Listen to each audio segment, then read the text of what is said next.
friends. Today I'm doing some more fabric scrap projects, and I thought I'd share them with you, and hopefully it'll inspire you to use up some more of your fabric scraps if you have them like I do. If you haven't got any fabric scraps, the best thing to do is every time you're wanting to throw away an outfit, you know, a piece of clothing for example, from anybody in your family, you can often cut it up and use that fabric. Any bedding, any curtains, any clothing, it makes ideal fabric to reuse into different craft projects. And if you've not got access to anything like that, you've got a whole host of fabrics at places like charity shops, jumble sales, antique centres, craft markets, scrap sort of stores if you have them. So just Google it and you might be able to find an outlet what sells very cheap fabrics, and you can get some fabric. And when you start sewing, you will find that you amass lots and lots of little bits of pieces that are left over from projects, and I would say keep them in a bag, and then you can use those for a whole host of things that you can make out of them, so there's no waste. Now today I thought I'd make a birthday banner because I'm coming up to a big numbered birthday shortly, and I thought I'd make myself a nice banner that will be out of fabric, and I'm going to do sort of like pennant sort of shape. So what I've done is, out of an old food package, I've actually cut myself a nice piece of cardboard, which then will fold in half, and that will be the size in which the pennant will be. And I've just cut one out now for your reference, okay? And that will fold over either cord, ribbon or string, whatever you want. And it's following on sort of the idea from the last video what I did, where I made seed packet or seed pictures, bunting or garlands. So this is fabric, a fabric type, and I'm going to put happy birthday and a number on it, and the number will be removable, so that obviously next year I can just take the number out. That's my plan. So I'll show you what I've got here, and I've got lots of fabric I'm going to get out, but there's a whole host of different fabrics I've got leftover projects that you might recognise if you've seen all my videos here, but I've got a lot more, and we'll get them all out, and then I'm going to find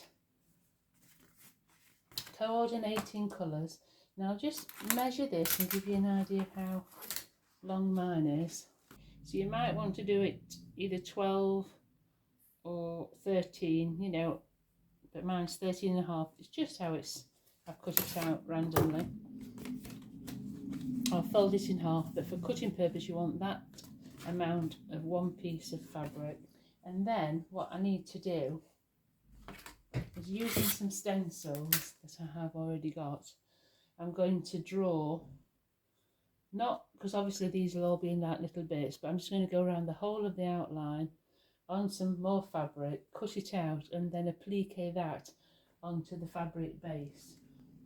So if let's imagine this had been cut out in this fabric and it's an A in pink and white, then I'll put the A pink and white on the banner and sew it on.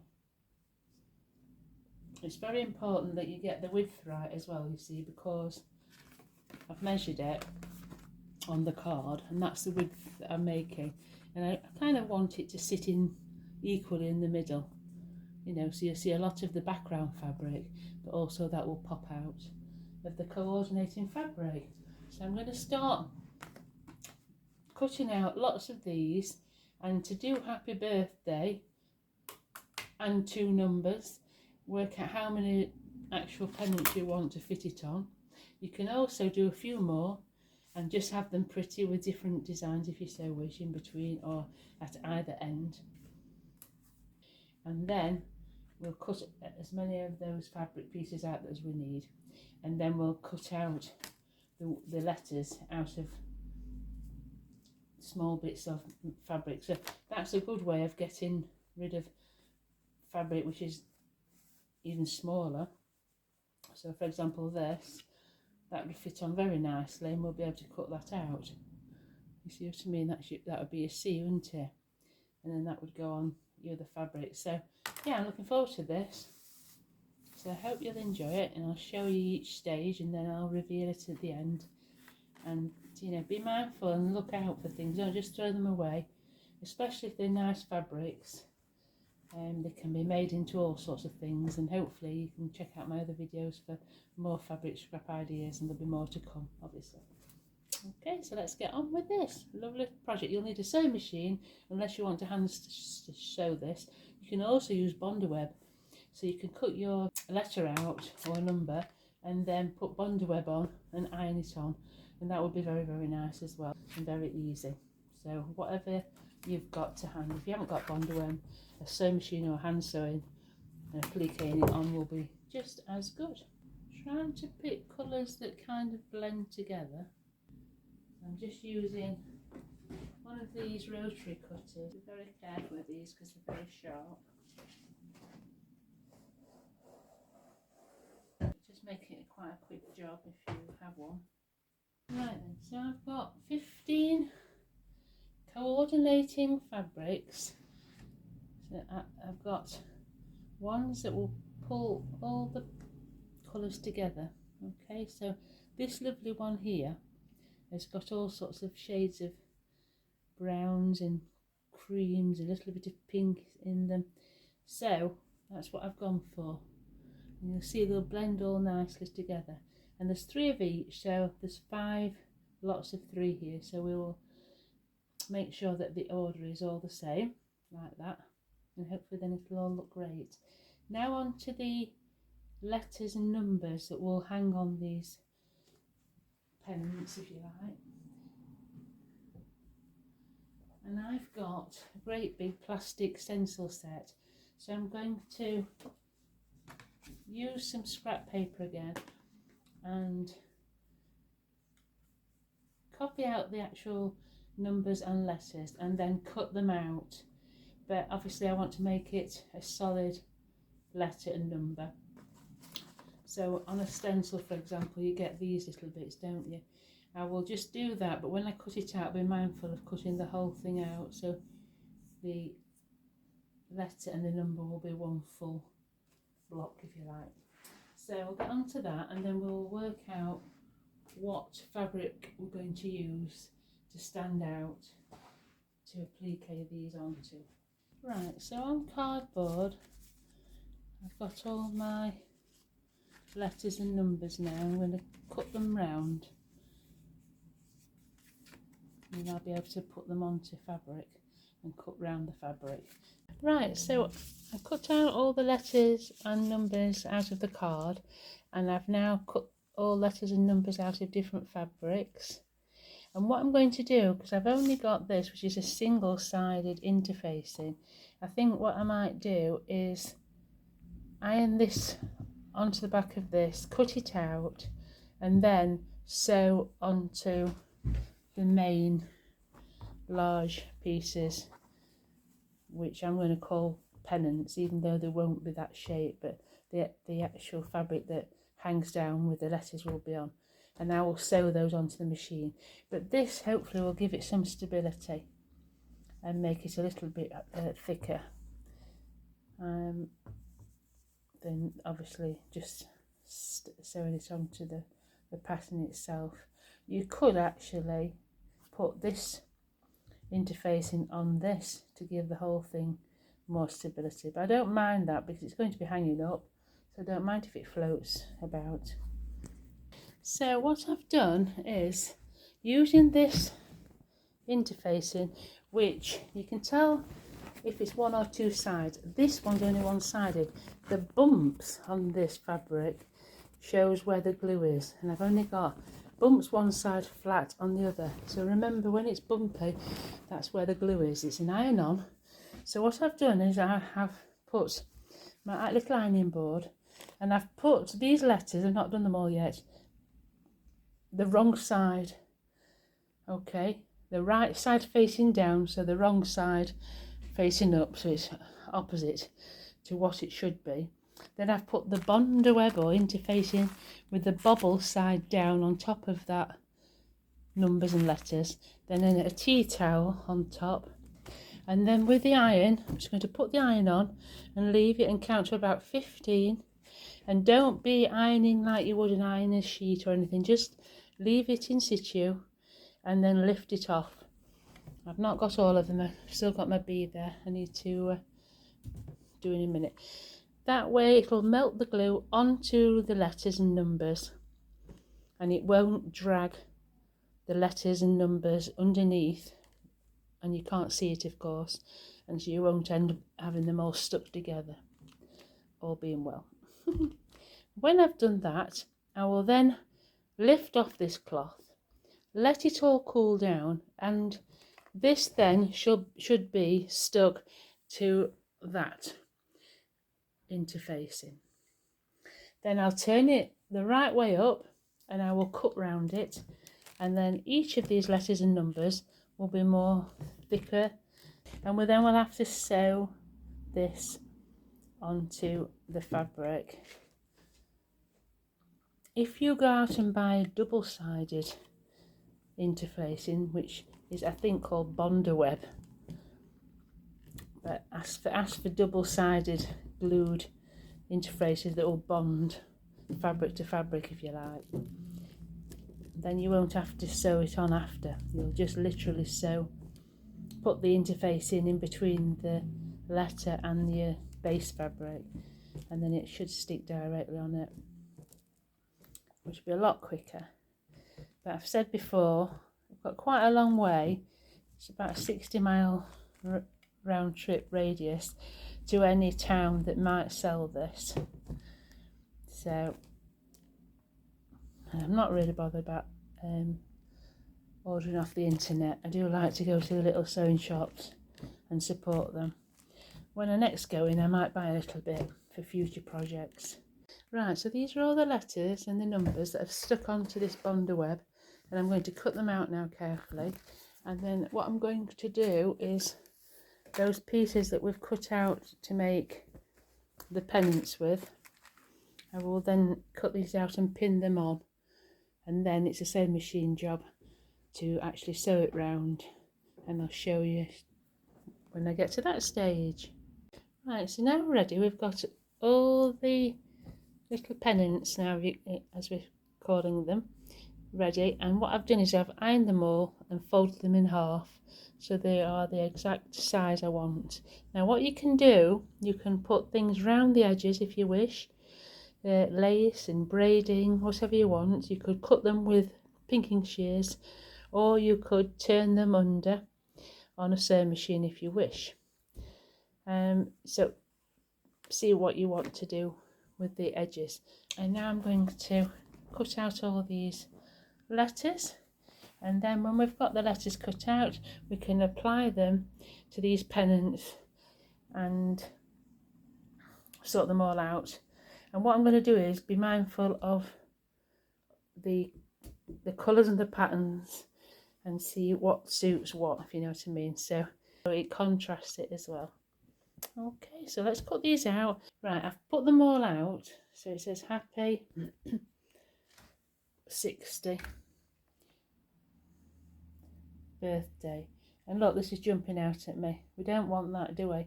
Because they're all three are the same. So what we want to do, I think what we'll have to do is, because we haven't got another D that we'll have to keep, we've got two A's. We'll swap that A with this one, so put that one in its place, put that A down there, so we've managed to change that, and then it's either a D or a H. We've got another H, so that'll have to come up here, and then that go down there, so they're all different. That looks good. And then those two are the same as well. So it's, I think what I will do is I'll put that A back down there and I'll put that there. So it now reads Happy Birthday. And they are the same, I know, but we might be able to do something about that. It is similar, but it's not exactly the same if you look. And from afar, Happy Birthday. It looks nice, doesn't it? I know it's on the background of this fabric, which is misleading. And this is the 60. Right, so I've laid them all out. HAPPY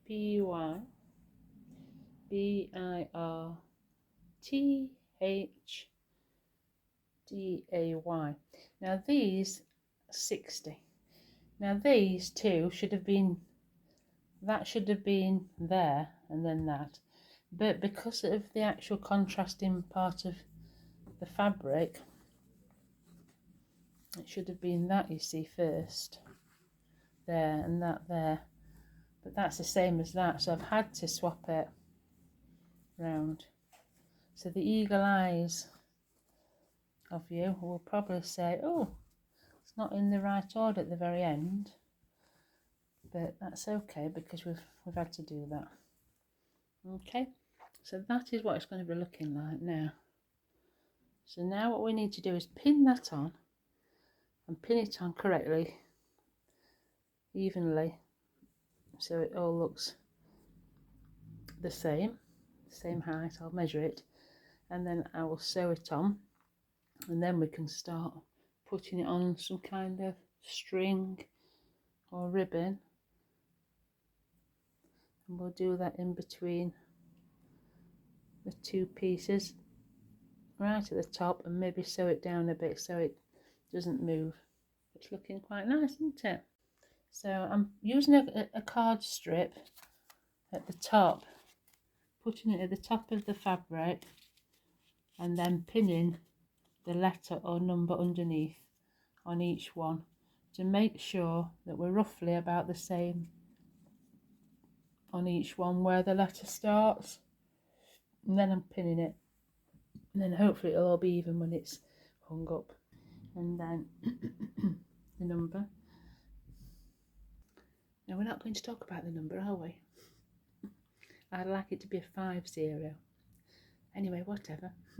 So I'm going to actually iron all these now nicely, and then with the sewing machine sew all the letters and numbers onto the piece of fabric, and then look for some nice pretty ribbon or something that it can hang on, and then I think I will actually sew the tops onto that. I won't sew the 60 onto the Happy Birthday band, and then I can use it again each year. I'll just do the 6 and 0 a little bit separate on another separate piece of ribbon, then I can join it to it and then take it off when I need to. It's looking nice, isn't it? Hope you like it. Hope it's inspiring you to look at in your scraps and maybe make something like this as well. Right, so we're following on from yesterday's preparations for the Happy Birthday band. And I've put them all hanging on sort of boards so that I got an idea of how they're going to look. And I think they're going to look really nice. So I'll just get my sewing machine set up, and the hardest thing I'm finding nowadays is to thread my needle with thread, and I've got a little bit here and I've broken it off the roll of cotton, which is a nuisance. So I think what I'm going to do before I even start, I'm going to re-thread the whole spool. I'll leave that for something else. Get the spool on, thread it up, and we'll start doing that zigzag stitch. I think it's just an age age thing, your eyes go, don't they? You find it hard to thread needles. It gets me so uptight sometimes. It can take forever and ever to thread the needle. Now look at that, straight away it's threaded. But I've just had to give up on a job before now because I just couldn't manage it, just the way it is. Right, so let's get on with that. I won't bore you watching me doing the sewing, and I'll come back when it's all done and I'll show you what it's like. Right then, time for a little break and a cappuccino.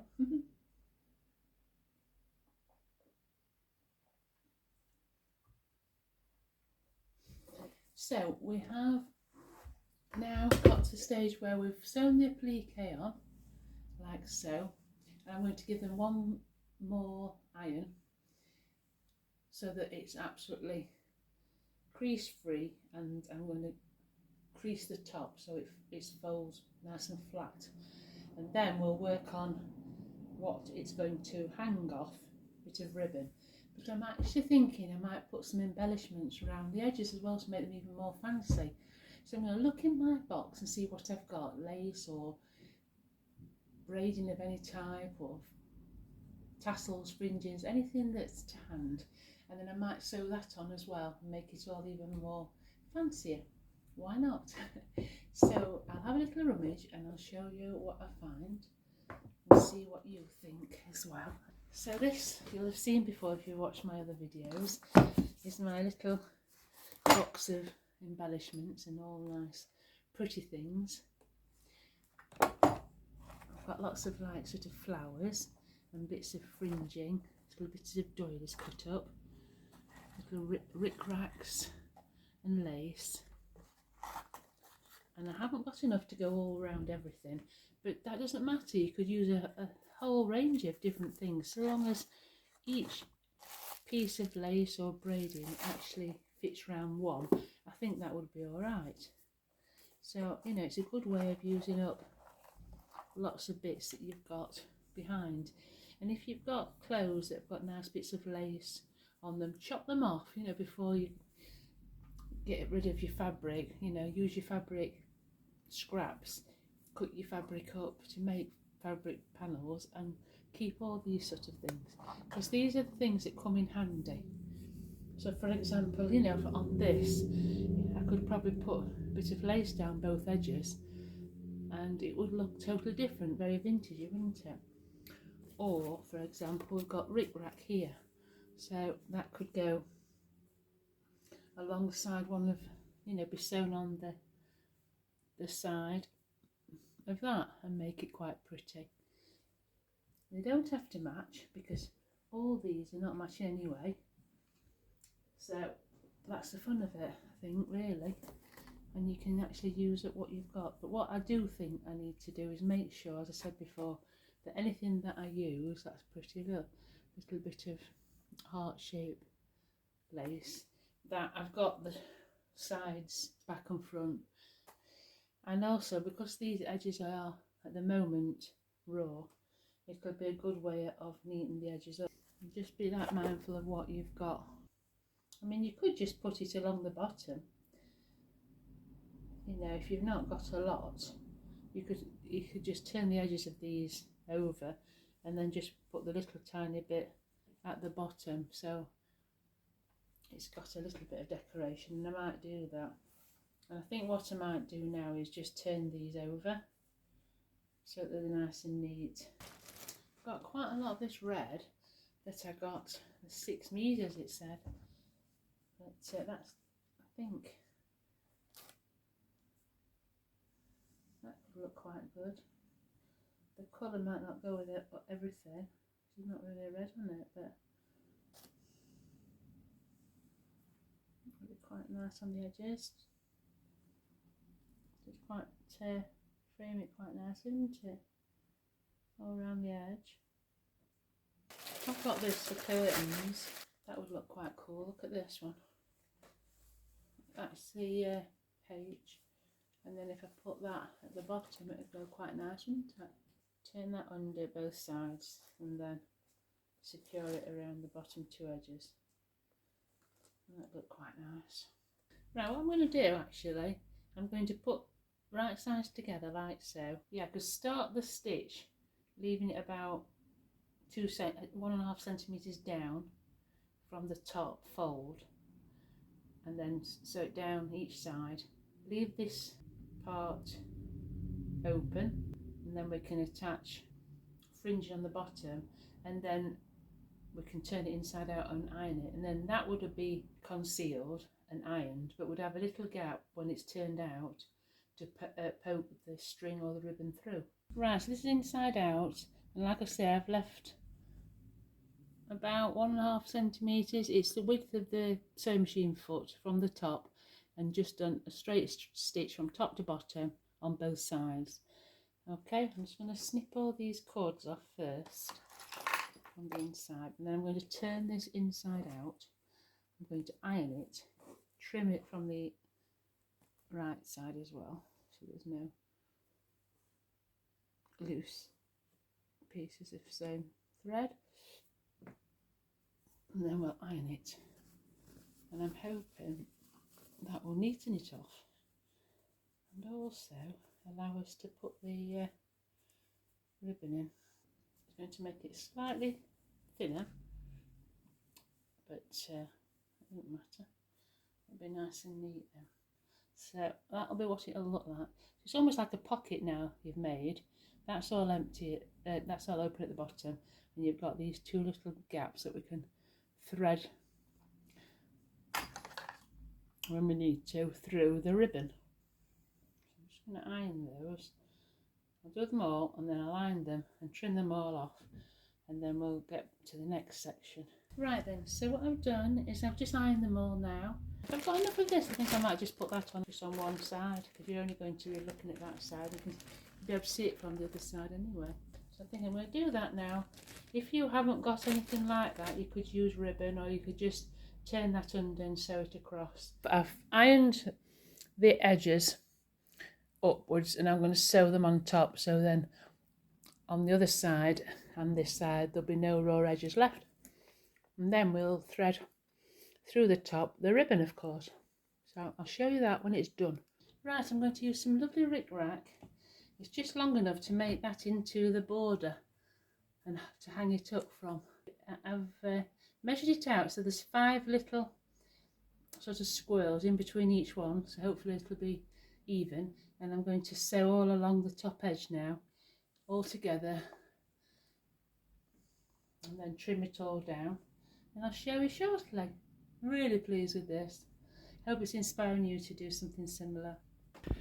Right guys, I have finished the lovely bunting. I'm really pleased with it. I'm going to hang it up now in the hall so you can see it in all its glory, and thank you for watching, and please try and make this with your fabric scraps. It's really a great decorative way to use up all your bits and bobs really, and hope you like it, and thanks for watching. Please give me a like and subscribe if you enjoyed the video, and try and subscribe for more making, upcycling things to do with all your fabric, all scrap fabric, upcycling clothes, cooking, baking, and all sorts of things like that. So thanks for watching, and I shall see you again soon, and here is the video of the end result.